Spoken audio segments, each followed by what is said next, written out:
Hi students, this is Dr. Jafar Sadiq, Assistant Professor, MS University College, Sangarangoi. Today we are going to learn about sickness in small scale industries and their remedial measures. அதாவது சிறு தொழில் நிறுவனங்களில் அந்த தொழில் நிறுவனங்கள் எப்படி நலிவடைந்து போகுது, அதாவது நோய்வாய்ப்பட்டு போகிறது, அதான் சிக்னஸ் அப்படின்னு சொல்லி சொல்கிறோம். அந்த நலிவடைந்து போகக்கூடிய தொழில் நிறுவனங்களுக்கு அவ்வாறு நலிவடைந்து போகிறதுக்கு என்ன அறிகுறிகள் உண்டு, சிம்டம்ஸ், அதற்கான காரணங்கள் என்ன, தென் அதை தொடர்ந்து வரக்கூடிய கான்சிக்வன்சஸ், அதோட விளைவுகள் என்ன, தென் அதுக்கு நம்ம என்னென்ன ரெமிடியல் மெஷர்ஸ் பண்ணுனா அதை திரும்ப சரி பண்ண முடியும் அப்படிங்கிறத இன்னைக்கு டாப்பிக்கில் நம்ம பார்க்க போகிறோம். இப்போ நம்ம அந்த இண்டஸ்ட்ரியல் சிக்னஸ் அப்படிங்கிறதுக்குள்ள டெஃபினேஷன் பார்க்கலாம். இந்த டெஃபினேஷன் யார் கொடுத்துருக்கா அப்படின்னா சிக் இண்டஸ்ட்ரியல் கம்பெனிஸ் ஆக்ட் அப்படிங்கிற ஆக்ட் 1985 இந்த டெஃபினேஷனை டிஃபைன் பண்ணியிருக்காங்க. as a SICA, a sick industry that had existed for at least 5 years and had incurred accumulated losses equal to or exceeding its entire net worth at the end of any financial year. அதாவது இந்த sick industrial act என்ன சொல்லுது அப்படின்னா, ஒரு நிறுவனம் ஆரம்பித்து குறைந்தது 5 வருடம் ஆகின பிறகு அந்த நிறுவனத்தில் ஏற்படக்கூடிய மொத்த இழப்பானது அது அந்த நிறுவனத்தோட ஏதாவது ஒரு நிதியாண்டில் வரக்கூடிய அந்த நிறுவனத்தோட மொத்த நிகர மதிப்புக்கு சமமாகவோ அல்லது அதற்கு அதிகமாகவோ அந்த இழப்பு இருந்துச்சுன்னா அந்த இண்டஸ்ட்ரியை என்ன சொல்கிறோம்னா சிக் இண்டஸ்ட்ரீஸ் அப்படின்னு சொல்லி சொல்கிறோம். இது இந்த சிக் கம்பெனிஸ் இண்டஸ்ட்ரியல் ஆக்ட் அப்படிங்கிற ஆக்டு சொன்னது.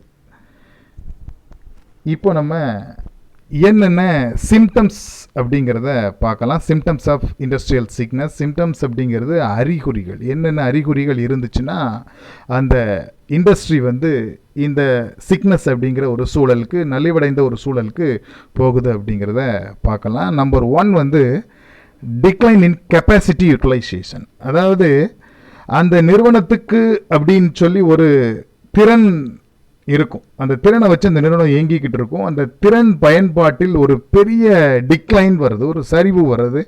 அதான் நம்பர் 1 சிம்டம்ஸ்.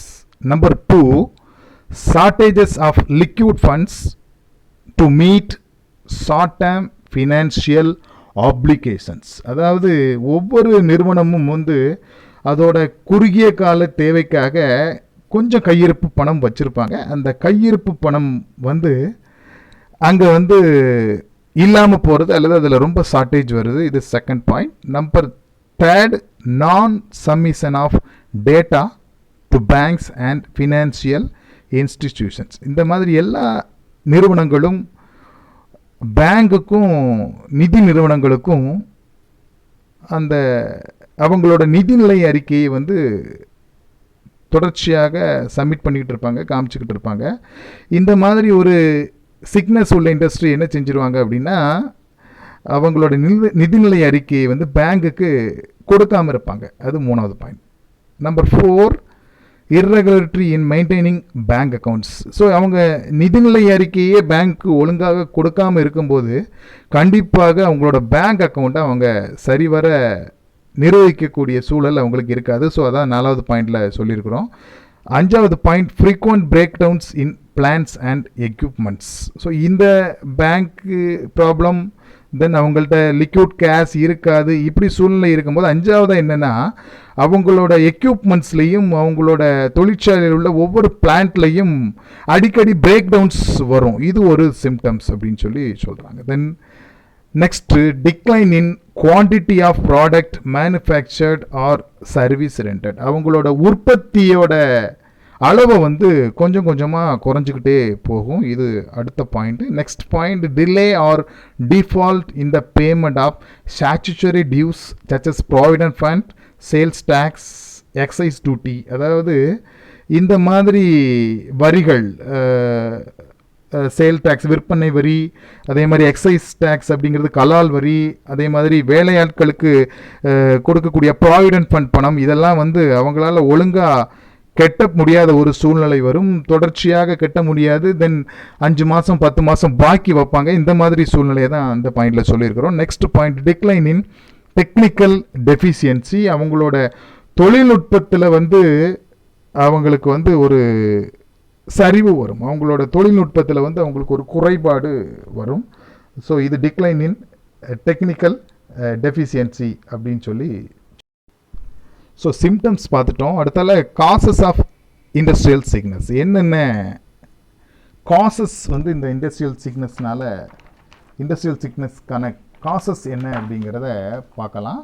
இந்த காசஸ் அப்படின்னு சொல்லி சொல்கிறது என்னென்னா காரணம். என்ன காரணத்தினால இது வந்து இந்த மாதிரியான ஒரு நலிவடைந்த சூழ்நிலைக்கு இந்த இண்டஸ்ட்ரி வந்து இந்த இந்த சிறு தொழில் தள்ளப்படுது அப்படிங்கிறத பார்க்கலாம். இதை வந்து 2 டைப்ஸ் ஆஃப் காசஸ் இருக்குது. That means internal causes and external causes.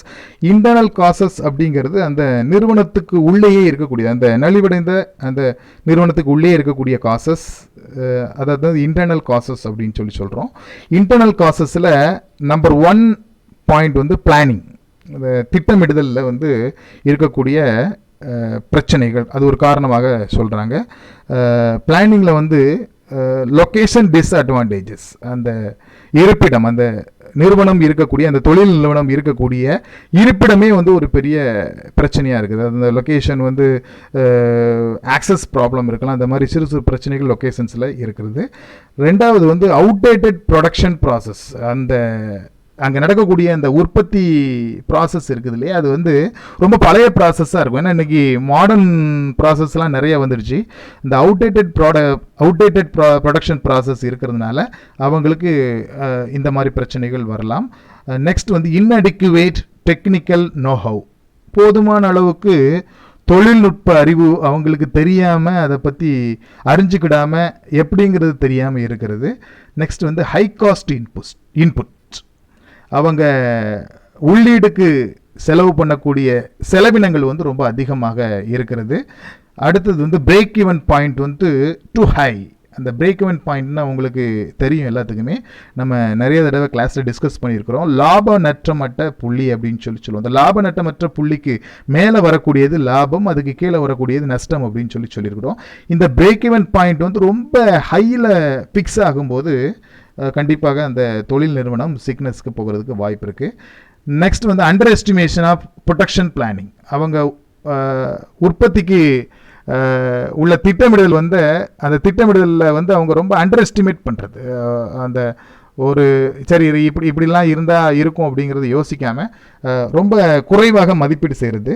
Then next large investment in fixed asset. அதிகமாக அசையா சொத்துக்களில் அவங்க முதலீடு செய்கிறது, அதுவும் ஒரு காரணமாக இருக்குது. தென் ஓவர் எஸ்டிமேஷன் ஆஃப் டிமாண்ட். ரொம்ப அதிகமாக டிமாண்ட் இருக்கும் அப்படின்னு சொல்லி எஸ்டிமேட் பண்ணிடுவாங்க. எஸ்டிமேட் பண்ணுறதுனால வரக்கூடிய பிரச்சனைகள், இது எல்லாமே வந்து பிளானிங் சார்ந்த இன்டர்னல் காசஸ். நெக்ஸ்ட் ஹெட்டிங் வந்து ப்ரொடக்ஷன் இன்டர்னல் காசஸ் என்னெல்லாம் அப்படின்னு பார்த்தீங்கன்னா, இன்அப்ராப்ரியேட் ப்ராடக்ட் மிக்ஸ். அதாவது இன்அப்ராப்ரியேட் ப்ராடக்ட் மிக்ஸ் அப்படின்னா என்ன சொல்கிறோன்னா, பொருள் கலவை அப்படின்னு சொல்லி நம்ம மார்க்கெட்டிங்கில் படிச்சிருக்கிறோம். ப்ராடக்ட் மிக்ஸு, அந்த ப்ராடக்ட் மிக்ஸ் வந்து போதுமான அளவுக்கு தெளிவாக இல்லாமல் இருக்கும்போது உற்பத்தியில் வந்து நிறைய பிரச்சனைகள் வரும். தென் புவர் குவாலிட்டி கண்ட்ரோல். அந்த உற்பத்தியில் வந்து மோசமான ஒரு குவாலிட்டி கண்ட்ரோல் இருக்கிறது. தென் புவர் கெப்பாசிட்டி யூட்டிலைசேஷன். அவங்களோட திறனை வந்து முழுமையாக பயன்படுத்தாமல் இருக்கக்கூடிய ஒரு சூழலை தான் புவர் கெப்பாசிட்டி யூட்டிலைசேஷன் அப்படின்னு சொல்கிறோம். நெக்ஸ்ட் வந்து ஹை காஸ்ட் ப்ரொடக்ஷன். அவங்க உற்பத்திக்கு ஆகக்கூடிய செலவு வந்து ரொம்ப அதிகமாக இருக்கிறது, அதை வந்து ஹை காஸ்ட் ப்ரொடக்ஷன் அப்படின்னு சொல்கிறோம். தென் புவர் இன்வென்ட்ரி மேனேஜ்மெண்ட். அதாவது ஸ்டாக் மேனேஜ்மெண்ட் பண்ணுறத ரொம்ப புவராக மேனேஜ் பண்ணுறது, அதுதான் வந்து புவர் இன்வென்ட்ரி மேனேஜ்மெண்ட் அப்படின்னு சொல்கிறோம். அடுத்தது வந்து இன்அடிக்குவேட் மெயின்டெனன்ஸ், சரியாக மெயின்டெனன்ஸ் பண்ணாமல் இருக்கிறது, போதுமான அளவுகளுக்கு அவங்கள்ட்ட மெயின்டெனன்ஸ் அப்படிங்கிற அந்த திறன் இல்லாமல் இருக்கிறது. தென் ரொம்ப முக்கியமான பாயிண்ட் வந்து ஹை வேஸ்டேஜ், அதிகமான வேஸ்டேஜ் வருது. ரொம்ப ஒரு ப்ரொடக்ஷனில் நிறைய வேஸ்டேஜ் வந்துச்சுன்னா கண்டிப்பாக அந்த நிறுவனம் வந்து தோக்கக்கூடிய ஒரு நிறுவனமாக தான் இருக்கிறதுக்கு அதிகமாக வாய்ப்பு இருக்கிறது. நெக்ஸ்ட் ஹெட்டிங் இன்டர்னல் சிக்னஸில் லேபர் மேனேஜ்மெண்ட். லேபர் மேனேஜ்மெண்ட் தான் வந்து ரொம்ப முக்கியமான ஃபோர்ஸ், லேபர் ஃபோர்ஸு ஒவ்வொரு ஆர்கனைசேஷன்லையும் ஒவ்வொரு இண்டஸ்ட்ரிலையும். அந்த லேபர் மேனேஜ்மெண்ட் ஒரு முக்கியமான இன்டர்னல் காசஸ். அதில் என்னென்னு பார்த்தீங்கன்னா ஹை வேஜ் ஸ்ட்ரக்சர், அதிகமான சம்பள நிர்ணயம் பண்ணக்கூடிய ஒரு சூழ்நிலை, அந்த கூலி வந்து அதிகமாக ஃபிக்ஸ் பண்ணுறது. Then inefficient handling of labour problems, அவங்க அந்த லேபருக்கு இடையில இருக்கக்கூடிய அந்த பிரச்சனைகளை திறம்பட கையாளாகாமல் போகிறது ஒரு முக்கியமான ஒரு பிரச்சனை. தென் எக்ஸசிவ் மேன் பவர், அதிகப்படியான ஒரு மேன் பவர், அங்கே அதிகப்படியான வேலையாட்கள் அங்கே இருப்பது. அதிகப்படியான வேலையாட்கள் இருக்கும்போது அதிகமாக சம்பளம் கொடுக்க வேண்டிய சூழ்நிலை இருக்கும். அதுக்கு தகுந்த மாதிரி அவுட்புட் இருக்கணும், இருந்துச்சுன்னா நல்லாயிருக்கும், இல்லைன்னா அது ஒரு முக்கியமான பிரச்சனையாக இருக்கும். தென் புவர் லேபர் ரிலேஷன்ஸ், அந்த லேபர்களுக்கு இடையில இருக்கக்கூடிய உறவு முறைகள், அந்த உறவுகள் ரிலேஷன்ஷிப் வந்து ரொம்ப மோசமாக இருக்கிறது. அதனால நிறைய கான்ஃப்ளிக்ட்ஸ் வரும். அந்த கருத்து வேறுபாடுகள் மூலமாக நிறைய பிரச்சனைகள் வர்றதுக்கு வாய்ப்பு இருக்குது. Then lack of trained skilled labour, ஒரு திறமையான வேலையாட்கள் அங்கே இல்லாத ஒரு சூழல், அவங்களுக்கு சரியான முறையில் ஒரு ட்ரைனிங் இல்லாத ஒரு சூழல், அது lack of trained skilled labour. Then lack of human resource development programmes, அந்த நிறுவனத்தில் வந்து அந்த மனித வளத்தை மேம்பாடு செய்யக்கூடிய நிகழ்ச்சிகள் நடத்தாமல் இருப்பது. இது எல்லாமே வந்து இண்டஸ்ட்ரியல் காசஸ்க்கு உள்ள முக்கியமான காரணங்கள். தென் நெக்ஸ்ட் வந்து மார்க்கெட்டிங் மேனேஜ்மெண்ட்டில் இதுவும் ஒரு இன்டர்னல் காசஸ் தான். மார்க்கெட்டிங் மேனேஜ்மெண்ட்டை பொறுத்த மட்டும் பார்த்தீங்கன்னா புவர் சேல்ஸ், இந்த ஒரு கம்பெனியை பொறுத்த மட்டும் சேல்ஸ் நல்லா இருந்தால் தான் அந்த கம்பெனிக்கு வந்து அதிகமான ப்ராஃபிட் கிடைக்கும். ஸோ அந்த சேல்ஸ் வந்து புவராக இருக்கும்போது அது ஒரு பெரிய ப்ராப்ளம். தென் டிஃபெக்டிவ் ப்ரைஸிங் பாலிசிஸ், இந்த சேல்ஸ் புவராக இருக்கிறதுக்கு ஒரு காரணம் வந்து ப்ரைஸிங் ஸ்ட்ராட்டஜி கூட இருக்கலாம். ஏன்னா அந்த நிறுவனத்தில் வந்து பொருளுக்கு விலை நிர்ணயம் செய்யும் போது அந்த விலை கொள்கைகளை வந்து கொஞ்சம் குறைபாடோடு பண்ணக்கூடிய ஒரு சூழ்நிலை. தென் வீக் மார்க்கெட் ஆர்கனைசேஷன், அந்த சந்தையோட அமைப்பு ரொம்ப வீக்காக இருக்கிறது ஒரு காரணம். தென் பேட் சேல்ஸ் ப்ரமோஷன், அந்த ரொம்ப முக்கியமான விஷயம். இன்னைக்கு எந்த ஒரு பொருளுக்கும் விற்பனை அதிகமாகிறதுக்கு முக்கியமான காரணம் வந்து பார்த்தீங்கன்னா ப்ரொமோஷனல் ஆக்டிவிட்டீஸ் தான். இந்த சேல்ஸ் ப்ரமோஷன் ஆக்டிவிட்டீஸ் வந்து ரொம்ப மோசமாக இருந்தால் அதுவும் ஒரு இன்டர்னல் காசஸ் சிக்னஸ்க்கு ஒரு காரணமாக இருக்கலாம்.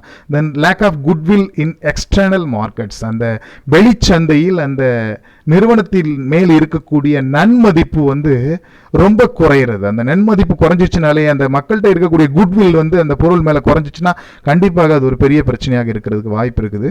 தென் புவர் ஆஃப்டர் சேல்ஸ் சர்வீஸ், பொருளை விற்றா மட்டும் போதுமா, அந்த பொருளை விற்றதுக்கு அப்புறம் அவங்களுக்கு கொடுக்கக்கூடிய சேவைகள், அந்த பொருளில் வரக்கூடிய குறைபாடுகளுக்கு கொடுக்கக்கூடிய சேவைகள், அந்த கேரண்டி பீரியட், வாரண்டி பீரியட், அந்த ஆஃப்டர் சேல்ஸ் சர்வீஸ், அதில் வந்து நிறைய குறைபாடுகள் இருக்குது. அது சரிவரை செய்யாமல் இருப்பது அதுவும் ஒரு internal causes. Then lack of market research, ரொம்ப முக்கியமான விஷயம்.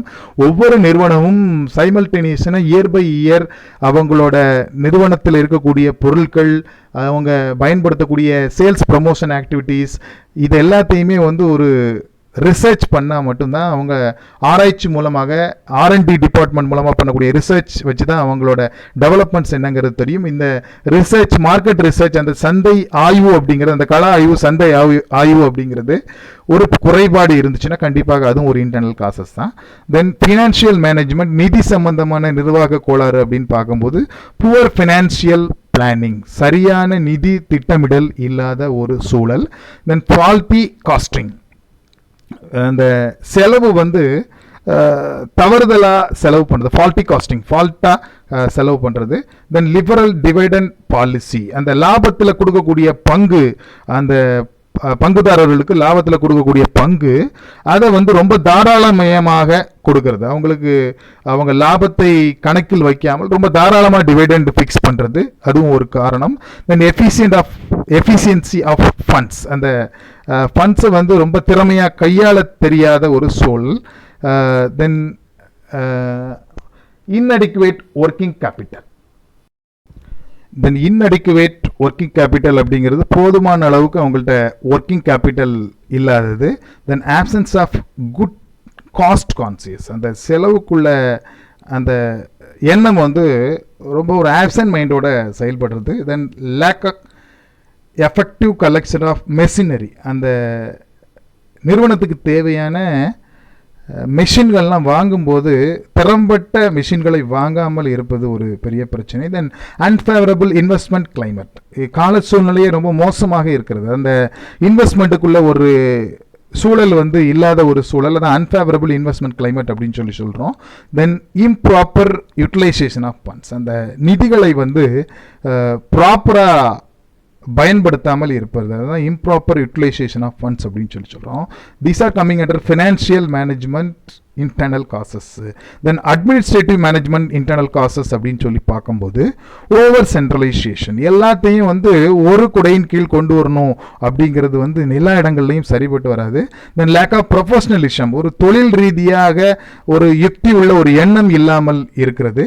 தென் lack of feedback to management, அந்த அட்மினிஸ்ட்ரேஷனுக்கு அந்த மேனேஜ்மெண்ட்டுக்கு ஒரு நல்ல ஃபீட்பேக் கொடுக்கறதுக்கு ஆள் இல்லாத ஒரு சூழல் இருக்கிறது. தென் லேக் ஆஃப் கண்ட்ரோல்ஸ், அந்த நிறுவனத்தை வந்து கட்டுக்குள் வைக்கக்கூடிய ஒரு சூழல் இல்லாதது. தென் லேக் ஆஃப் டைம்லி டைவர்சிஃபிகேஷன், யார் யாருக்கு எதை டைவர்சிஃபிகேட் பண்ணணும் அப்படிங்கிற அந்த விஷயம், டைம்லி டைவர்சிஃபிகேஷன் அப்படிங்கிற ஒரு விஷயத்தில் ஒரு குறைபாடு இருக்கிறது. இது எல்லாமே வந்து காசஸ் ஆஃப் இண்டஸ்ட்ரியல் சிக்னஸ் அப்படின்னு சொல்லி சொல்கிறோம். தென் இது வந்து இன்டர்னல் காசஸ் நம்ம பார்த்தது எல்லாமே.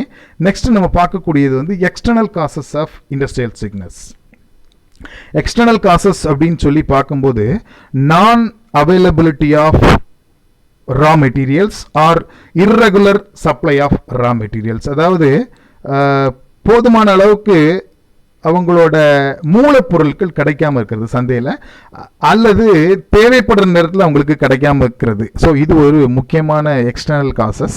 தென் கண்டினியூ பவர் ஷார்ட்டேஜ், அவங்களுக்கு முக்கியமாக நிறுவனத்துக்கு தேவையான ஒரு விஷயம் என்னன்னு கேட்டிங்கன்னா பவர். இந்த பவரில் வந்து ஒரு கண்டினியூட்டி இல்லாமல் அடிக்கடி ஷார்ட்டேஜ், பற்றாக்குறை வந்துக்கிட்டே இருக்கிறது.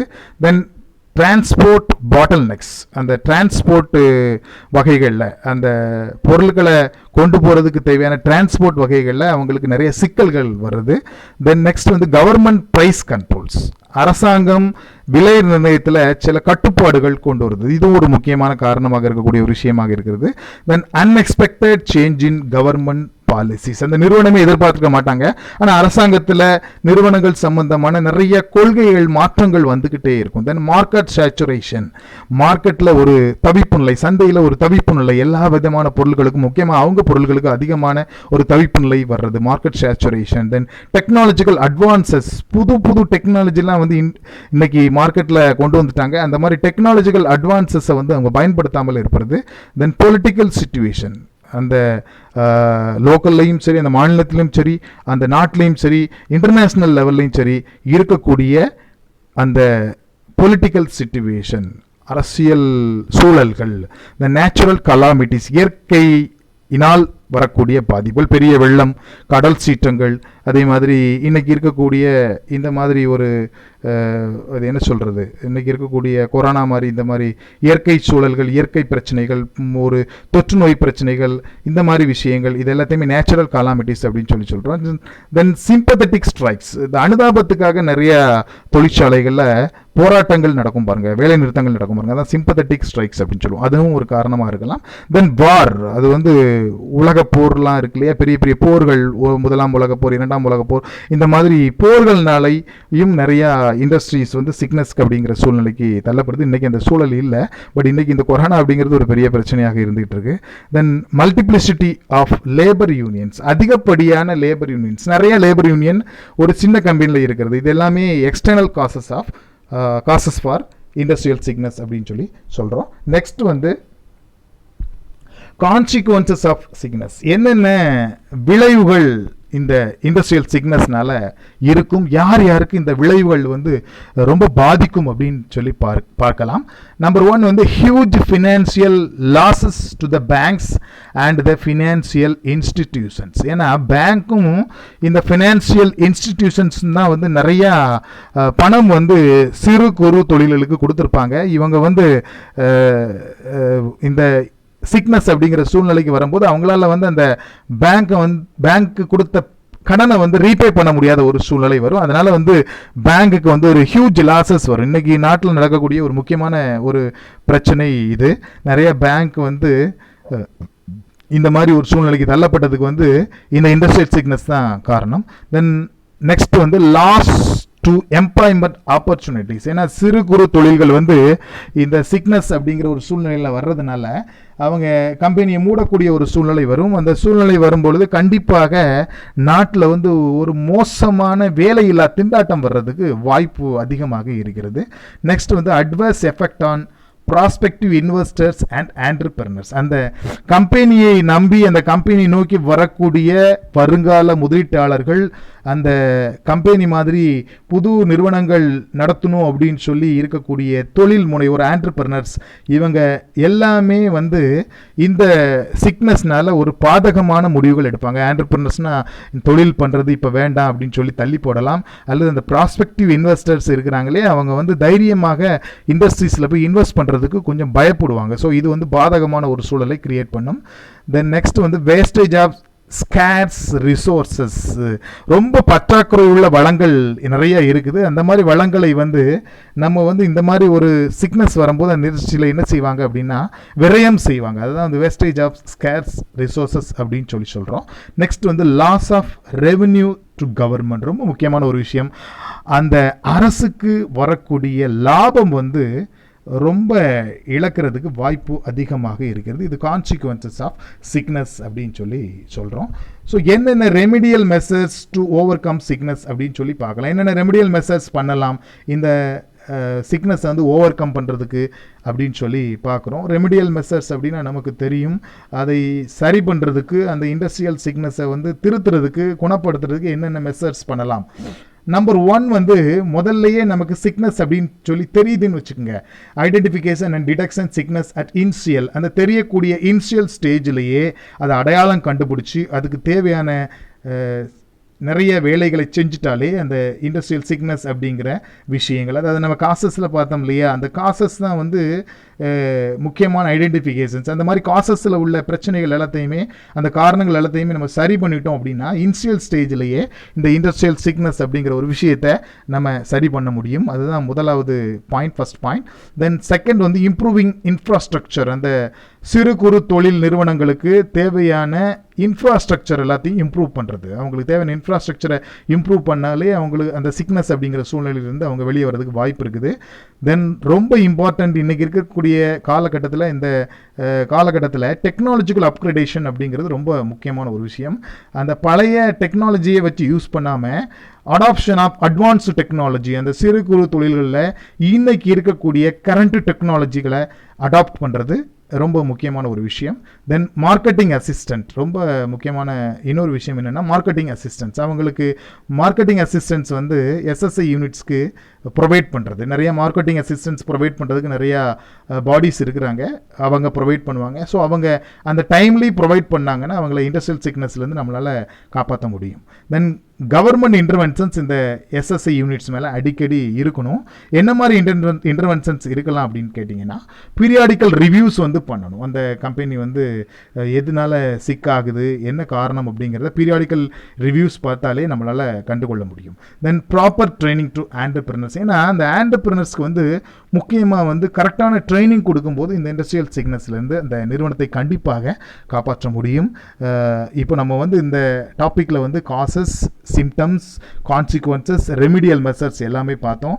இந்த வீடியோ, இந்த பவர் பாயிண்ட் உங்களுக்கு ரொம்ப யூஸ்ஃபுல்லாக இருந்திருக்கும்னு நினைக்கிறேன். Thank you for your kind cooperation.